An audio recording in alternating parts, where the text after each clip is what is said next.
নমস্কাৰ আজি মই ক'ত আছো আপোনালোকে দেখি হয়তো ধৰিবই পাৰিছে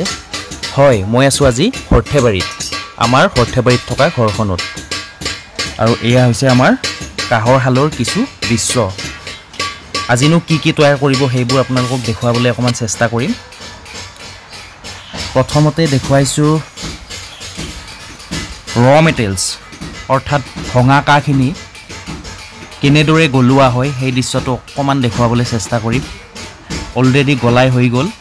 আপোনালোকে যে আমাৰ দোকানত আহি যে ভঙা কা বা পুৰণা কা যে হলাই এক্সচেঞ্জ কৰে সেই কাখিনি আমি কি কৰো সেই কাখিনি আমি কি কৰো আপোনালোকে ইয়াত ভালদৰে চালে ভিডিওটো গম পাব এই কাখিনি প্ৰথমতে পুৰি লৈ পেলাই ভাঙি লোৱা হয় গুৰি কৰি তাৰ পিছত এই ইয়াত গলাই থকা হয় আৰু গলোৱা প্ৰসেসটো কেনেকুৱা হয় মই আপোনালোকক দেখুৱাবলৈ চেষ্টা কৰিম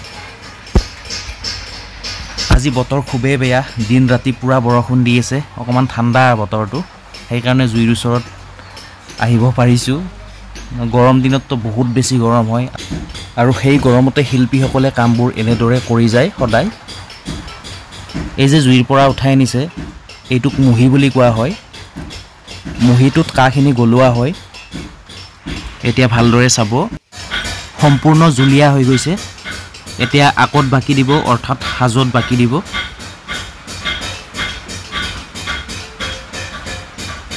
এখন ধুনিয়া পিঠাৰ আকৃতি লৈছে আৰু এনেদৰে এটাৰ পিছত এটা কৰি যোৱা হয় প্ৰসেসটো দীঘলীয়া হয় সময় লাগে যথেষ্ট এতিয়া এই বস্তুখিনি কাছেপা মিললে পঠিয়াই দিয়া হ'ব তাৰ পিছত আকৌ একোখনকৈ কাহিৰ তৈয়াৰ কৰা হ'ব কুবাই কুবাই হাতুৰিৰে মই আপোনালোকক দেখুৱাম বাৰু সকলোখিনি বহুত কষ্ট হয় ইয়াত কোনো মেচিন ব্যৱহাৰ নহয় সম্পূৰ্ণ হাতে তৈয়াৰ কৰা হ'ব গোটেইখিনি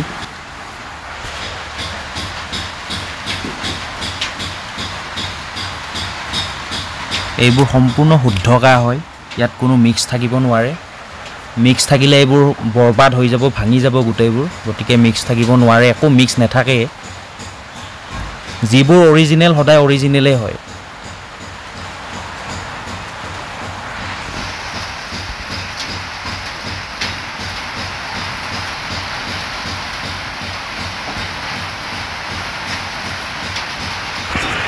আৰু ইয়াৰ পিছত শিল্পীসকলে হাতুৰিৰে কুবাই কুবাই বহল কৰি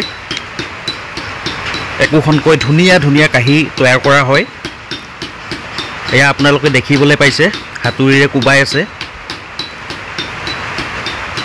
মই সম্পূৰ্ণ প্ৰসেসটো আপোনালোকক আজি দেখুৱাই দিবলৈ চেষ্টা কৰিম যেহেতু মই ঘৰতে আছো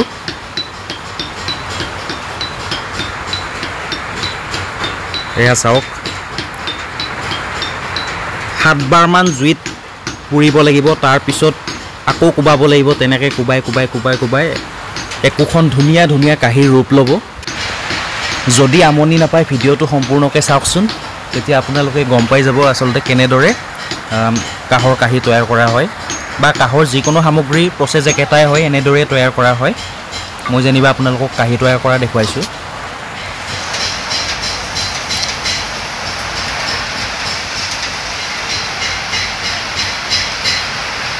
আমি সৰুৰ পৰাই এইবোৰ দেখি আহিছো গতিকে ভালো লাগে আৰু এইখিনি কি গম পাইছেনে বাৰু এইখিনি হৈছে জুই ধৰিবলৈ ব্যৱহাৰ কৰা এঙাৰ এনেদৰে বস্তাই বস্তাই কিনি লোৱা হৈছে আৰু আমাৰ অঞ্চলৰ প্ৰায় ঘৰ মানুহৰে একোখনকৈ কাহৰ হাল আছে আৰু বিভিন্ন ধৰণৰ কাহৰ সামগ্ৰী তৈয়াৰ কৰা হয়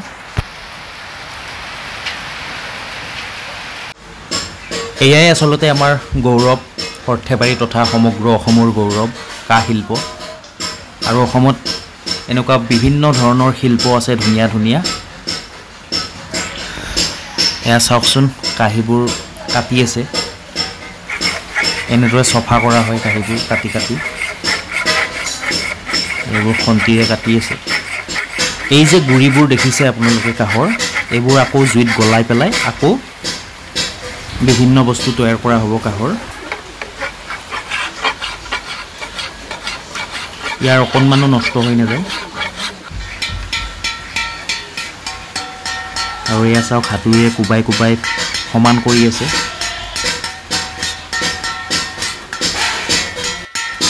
এনেদৰে প্ৰত্যেকখন কাঁহী বা কাঁহৰ যিকোনো সামগ্ৰী এনেদৰে কোবাই কোবাই সমান কৰি ল'ব লাগিব। তাৰ পিছতহে খন্তিৰে কটা হয়। আৰু ইয়াৰ পিছত কি কৰা হ'ব মই সকলোখিনি আপোনালোকক দেখুৱাই থাকিবলৈ চেষ্টা কৰিম। আৰু সকলোখিনি কৰি হোৱাৰ পাছত এনেকুৱা ধুনীয়া হৈ যায়। এইটো সৰু সাইজৰ কাঁহী হয়।